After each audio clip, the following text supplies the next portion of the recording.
सिर्फ 2 दरवाजे और उस दुष्ट दैत्य त्रैलोक्यसुर का अंत। इधर विभित्सना 5 दरवाजों को सफलतापूर्वक पार करती हुई छठे दरवाजे की तरफ बढ़ रही थी। दूसरी तरफ दैत्य त्रैलोक्यसुर इस बात से बिल्कुल बेखबर था। वो तो बस रानी त्रिलोचना द्वारा भेजी गई कुंवारी लड़कियों का लुत्फ उठाने में मग्न था और ख्वाब देख रहा था कि जल्दी ही वो राजकुमारी रुद्रलेखा की बलि देकर तीनों लोकों पर राज करने वाला सबसे शक्तिशाली असुर बन जाएगा। वो काली अमावस की अशुभ रात्रि आने में सिर्फ 2 ही दिन शेष बचे थे। अरण्यपुर की जनता त्राही त्राही कर रही थी, क्योंकि रानी त्रिलोचना अब बेखौफ होकर प्रजा पर अत्याचार कर रही थी।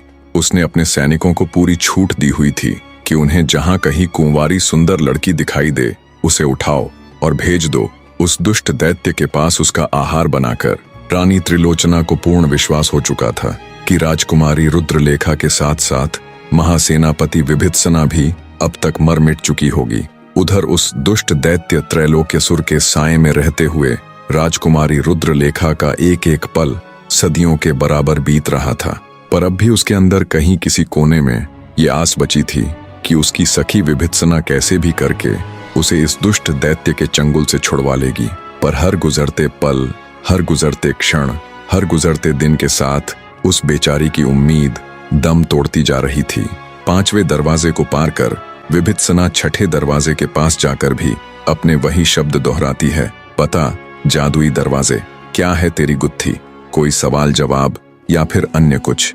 विभित्सना के इतना कहने पर छठा दरवाजा भी उसे एक कहानी सुनानी प्रारंभ करता है।